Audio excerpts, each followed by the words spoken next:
Merhabalar, bu videoda görmenizi istediğim ilginç sınırları sizler için derledim. İlk olarak Türkiye'nin toplam 8 komşusu bulunuyor. Komşularıyla sınırlarından biri de Yunanistan ile olan kara sınırıdır. Meriç Nehri üzerinde olan bu sınırın sol tarafı Türkiye, sağ tarafı ise Yunanistan topraklarıdır. Türk tarafının demirleri kırmızı beyazken Yunan tarafının demirleri ise mavi beyazdır. Diğer bir komşusu Bulgaristan'dır.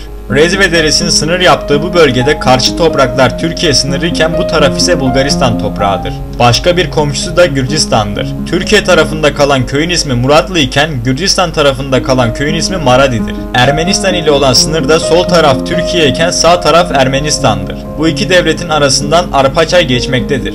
Bir başka sınır da Azerbaycan ile olan sınırıdır. Fotoğrafın sağ tarafı Türkiye iken sol tarafı da Azerbaycan'a bağlı Nahçıvan'dır. Ortasında iki devleti ayıran Aras Nehri bulunuyor. Bir diğer sınır da İran ile olan sınırımız. Sağ tarafta kalan Türkiye sınırı iken sol tarafta İran topraklarıdır. Bu duvarı yakın zamanda Türkiye güvenlik gerekçesiyle örmüştür. Irak ile de oldukça dağlık bir sınırımız bulunur. Sol kısım Türkiye, sağ kısımda kalan topraklar da Irak'tır. Ortasından Zap suyu geçer. Türkiye'nin en uzun kara sınırı Suriye iledir. Yaklaşık 877 kilometredir. Karşıda görünen topraklar Suriye, bu tarafta görünen topraklar ise Türkiye'dir. Biraz da başka ülkelerin ilginç sınırlarına bakalım. Nehrin karşı yakası Zambiya, bu yakası Zimbabwe, Zimbabwe'nin hemen yanı Botswana, Botswana'nın hemen yanı ise Namibya'dır. Ortadaki nehrin ismi Zambezi Nehri'dir. 4 ülkeyi ayırdığından 4 ülkeli nehir olarak da biliniyor. Bu fotoğrafta da Hollanda ve Belçika sınırlarını görüyoruz. Güvenlik tehlikesi olmadığından bu sınırda hiçbir duvar örülmemiş. Sınırın ortasından kafe geçiyor. Arkadaşınız Hollanda'da otururken siz ise Belçika'da oturmayı tercih edebilirsiniz. Başka bir sınırda sol taraf Butan toprakları iken sağ tarafta ise Hindistan toprakları bulunuyor. Sınırın ortasından ne yazık ki Çöp Deresi geçiyor.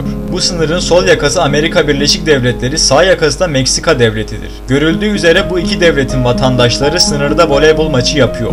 Gördüğünüz başka sınırın sol tarafı Kuzey Kore iken sağ tarafı da Güney Kore'dir. Diğer bir ilginç sınır da Güney Amerika kıtasında yer alıyor. Bu toprak Arjantin, bu toprak Brezilya iken karşı kıyı ise Paraguay devletinin toprakları. Bu devletlerin arasından Parana Nehri geçiyor. Bir ülkeden diğer ülkeye zeplinle geçtiğinizi hayal edin. Evet, gerçekten böyle bir sınır var. Karşı kıyı Portekizken bu taraftaki kıyı İspanya'dır. Ortalarından Guadiana Nehri geçmektedir.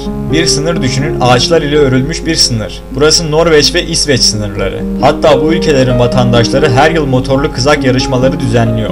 Pakistan ve Hindistan sınırları da birbirinden renkli sınırlardan. Her yıl iki devletin askerleri toplanıp sınırda askeri oyun ve hünerlerini sergiliyor. 4 ton ağırlığındaki İsa heykeli buradaki Arjantin ve Şili arasındaki sınırını ayırıyor. Ant Dağları'nın kurtarıcısı Messi olarak bilinen heykel iki ülkenin arasındaki barışı ifade etmek için 1900'lerde dikildi. Bir diğer sınırın sol yakası Polonya, sağ yakası Ukrayna'dır. Buradaki balık şekli birliği temsil ediyor. Diomedes adaları burada kesinlikle bahsetmeye değer. Soldaki ada Rusya'ya, sağdaki ada ise Alaska'nın bir parçası ve Amerika Birleşik Devletleri'ne ait. Yani bu hesaplamayla Amerika ile Rusya arasında sadece 4 kilometre gibi çok küçük bir uzaklık bulunuyor. Aziz Petrus Meydanı Vatikan Devleti'ne bağlıyken geriye kalan topraklar İtalya'nın egemen olduğu toprakları oluşturuyor. Başka ilginç sınır da Kenya ile Somali sınırıdır. Kenya hükümeti güvenlik sebebiyle sınıra teller örmüş, dağsı hendekler kazdırtmıştır. Bu güzel manzaralı sınırın sol yakası Macaristan, sağ yakası da Slovakya topraklarıdır. Ortalarından Tuna Nehri geçmektedir. Diğer bir sınırın sol tarafı Haiti, sağ tarafı da Dominik Cumhuriyeti'nin topraklarıdır. Haiti hükümetinin ormansızlaştırma çalışmaları sonucunda bölgedeki ağaçlar kesilmiştir. İzlediğiniz için teşekkürler. Kanalıma abone olarak bana destek verebilirsiniz.